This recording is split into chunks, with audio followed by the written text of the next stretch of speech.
Hello everyone. Back again with film recaps.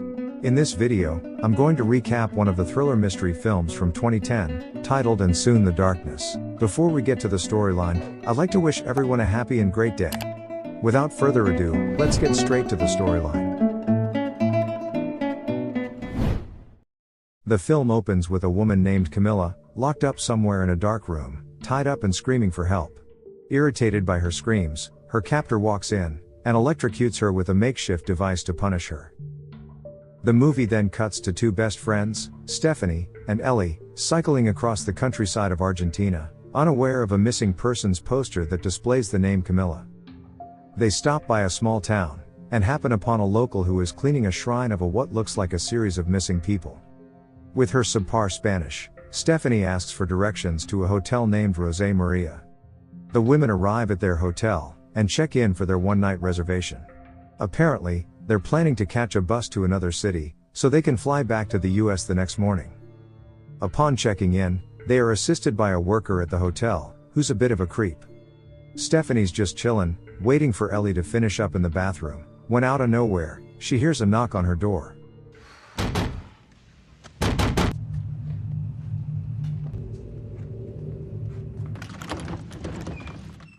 After checking in and cleaning themselves up, the two women head to a bar in town, where Ellie scolds Stephanie for still responding to her ex. All of a sudden, a waitress serves them drinks, and tells them that a couple of men at the bar bought the drinks for them, but they don't seem to be interested. A little while later, a blonde man enters the bar, and Stephanie constantly checks him out. Being a good wing woman, Ellie goes to the jukebox, and starts dancing to get the mood going. Meanwhile, the blonde man Stephanie was checking out appears to get into an argument with the bartender, and heads to the bathroom. Surprisingly, Ellie goes after him, and starts flirting with him, but he coldly shuts her down. Not wanting to let this ruin her night, Ellie goes up to the man who bought them drinks, and starts flirting with him, while Stephanie, who is an introvert, ends up going home alone. By the end of the night, Ellie ends up bringing the guy back to their hotel, while Stephanie simply sighs as Ellie's shenanigans makes it very hard for her to go to sleep. In the heat of the moment, the man tries to convince Ellie to come home with him, but Ellie is reluctant. Not able to take no for an answer, he starts manhandling her, sending Stephanie to the rescue. The man, pissed cause his good times are messed up, keeps banging on their hotel door, all mad and shit. All of a sudden, the blonde man from the bar who happens to be staying at the same hotel, steps in, before they get interrupted by the hotel's employee. In the morning, as it turns out the two women overslept, and are late for the bus that only came once a day, resulting in them trying to chase it with their bicycles to no avail. As there's not going to be any other bus for a while, they return to the hotel and book another flight.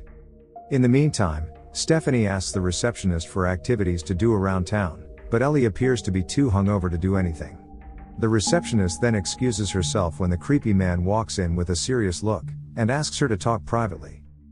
Paying this no mind, the two girls end up cycling out to a place called Villa del Lago, which the receptionist previously advised them not to go to. There, they pull up by a waterfall, and bask under the sun. A little while later, Stephanie tells her best friend it's time to go, but Ellie is not ready to leave just yet, and thinks Stephanie doesn't know how to have fun. Offended, Stephanie brings up about how Ellie was being uncool at the bar last night for following the blonde guy to the bathroom, even though Stephanie eyed him first. Ellie apologizes and insists nothing happened, but the two women end up arguing anyway, with Ellie calling her out for still being hung up on her ex-boyfriend who cheated on her. Stephanie shoots back by telling Ellie that Ellie's not equipped to hand out relationships advice, because she's never actually been in one. With that, Stephanie walks away, leaving Ellie alone by the waterfall. As Stephanie cycles away from the premises, she thinks about turning back, but decides to start pedaling to the next tourist spot they initially planned on visiting together. On the other side of town, Ellie is still lying on the same spot as before, clueless to the fact that she's being watched.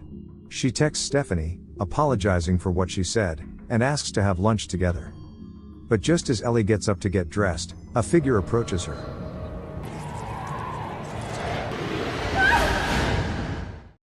Afterwards, Stephanie goes to the restaurant they just agreed to have lunch at, and looks for Ellie, but doesn't find her there. She tries calling, but it goes straight to voicemail. Confused, she starts leading her bike away from the restaurant, when she runs into the blonde man from last night. He introduces himself as Michael, and offers to give her a lift, but she declines. She makes her way back to the waterfall in search of Ellie, and finds that Michael has followed her. Together, they search for Ellie, and try calling her, but instead only find Ellie's cell phone on the ground, and her bicycle gone. Michael finds drag marks on the ground, while Stephanie calls the police. Good luck with that. Moments later, a police officer named Calvo arrives, and he appears to know Michael. They lead him to the site, and show him pictures of Ellie. Calvo doesn't really seem all that surprised to hear about a tourist going AWOL in his area, since there's been mad cases of missing female tourists. After discovering that Stephanie and Ellie got into a fight recently, the police officer dismisses the case, and is sure that Ellie will come back soon. Regardless, Stephanie comes with the officer to the precinct, and asks him to write a missing person report. The officer then tells her that this is all he can do for now, and that he doesn't have the manpower to start a search party. But he promises to send the missing person report to the central police in the city if Ellie still hasn't returned by tomorrow. With no other choice, Stephanie heads out from the police station, and she goes around town to ask if anyone's seen her friend, but they merely ignore her. To her surprise, she comes across Chucho, the man who hooked up with Ellie the other night. However, he starts running, forcing Stephanie to trail after him, only to lose sight of him by a bridge.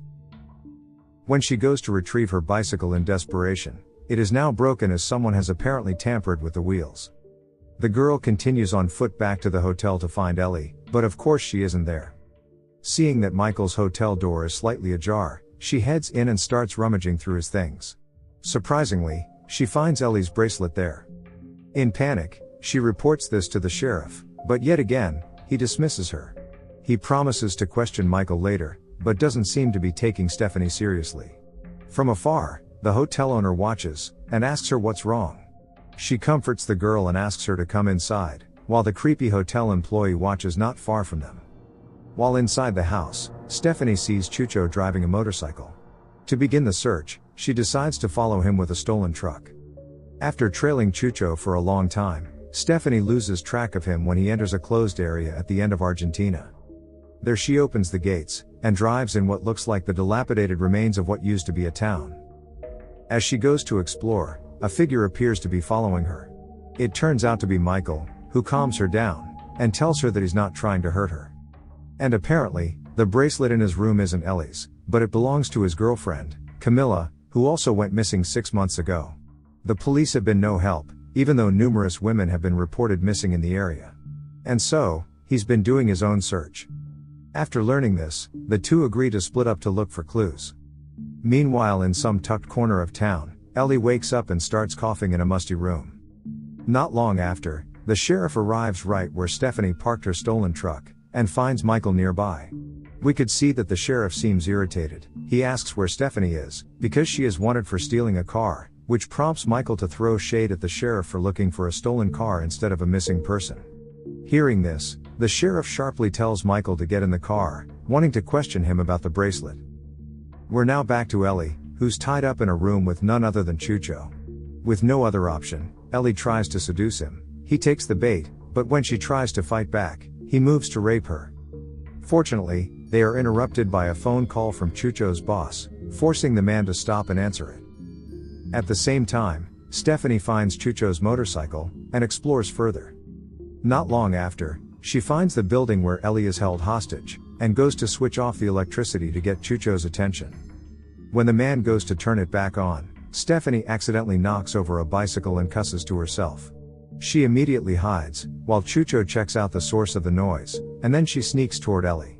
After reaching her best friend, she finds a knife to cut through Ellie's tape, and frees her just before Chucho realizes what's going on and chases after them.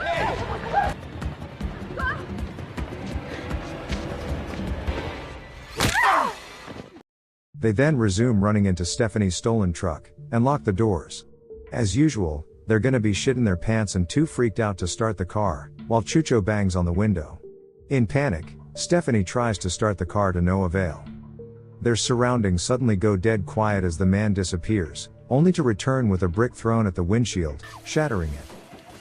As the truck is a no-go, the two women exited and resume running, but Chucho manages to tackle Ellie to the ground, causing her to hit her head hard and begin to lose consciousness. Conveniently, Michael and the sheriff arrive, just in time to stop Chucho from attacking Stephanie, all the while Stephanie is crying as she realizes that Ellie has stopped breathing. Having none of Stephanie's cries, the sheriff tells her to wait inside the car, and the girl listens, but she soon realizes that something is amiss. Meanwhile, the sheriff creepily comments that it's such waste how Ellie is dead, because she was so attractive, which arouses Michael's suspicion. Without further ado, Michael snatches the sheriff's gun away, and points it at him and Chucho, demanding him to confess where his girlfriend Camilla is. He asks the two to kneel, during which the sheriff unashamedly admits that he knows where Camilla is, and that she is still alive, but if Michael kills him, he'll never find Camilla. The sheriff then offers a deal. He promises to return Camilla, but only if Michael lets the sheriff take Stephanie. With a heavy heart, Michael agrees. But just as he concedes, the sheriff takes the gun away and shoots Michael dead. Trapped inside the police car, Stephanie is taken hostage and taken to the sheriff's lair, where he reveals that he is a human trafficker, and is about to sell Stephanie for $2,000, or perhaps $6,000 if she's a virgin. He then takes a phone call, and afterwards, tells Stephanie he's going to sell her to a business partner of his. Before they go, they sedate her and take her away on a boat in the night. In the middle of the ride, Stephanie wakes up, and picks up a fish net, which she later uses to throw at Chucho, throwing him into the water, and drowning him with the net. She then proceeds to plunge in herself, hiding underwater to loosen her binds, and take them off while the sheriff searches with a flashlight. With all her might, Stephanie swims to the shore, where an old man awaits, who turns out to be none other than the sheriff's business partner. The two men talk business, with the hungry old man initially reluctant to buy Stephanie, because she looks like someone that other people would be searching for. But in the end, he agrees to buy her. Refusing to resign to her fate, Stephanie kicks him in the balls before running away. The sheriff goes after her, but is hesitant to shoot her because he needs her alive. At last, Stephanie comes across a man at a fishing dock, but the sheriff shoots him dead immediately. With nowhere to run, she hides under the table while the sheriff searches for her. When coast is clear, she comes out of hiding, only to have him ambush her. After a struggle, she manages to snatch the gun away from him, and shoots him dead.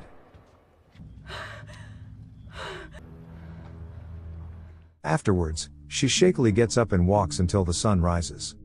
It's super early in the morning, and Stephanie spots a car zooming towards her. She's totally messed up after going through a bunch of awful stuff last night, so she grabs a medium-sized rock and gets ready to go all out on the driver of the car. But as it turns out, this truck belongs to a local policewoman, who goes to help her, and takes her to safety. And this is where the movie ends. Okay guys, that's all the recap of And Soon the Darkness 2010. Thanks for watching. See you again in the next video.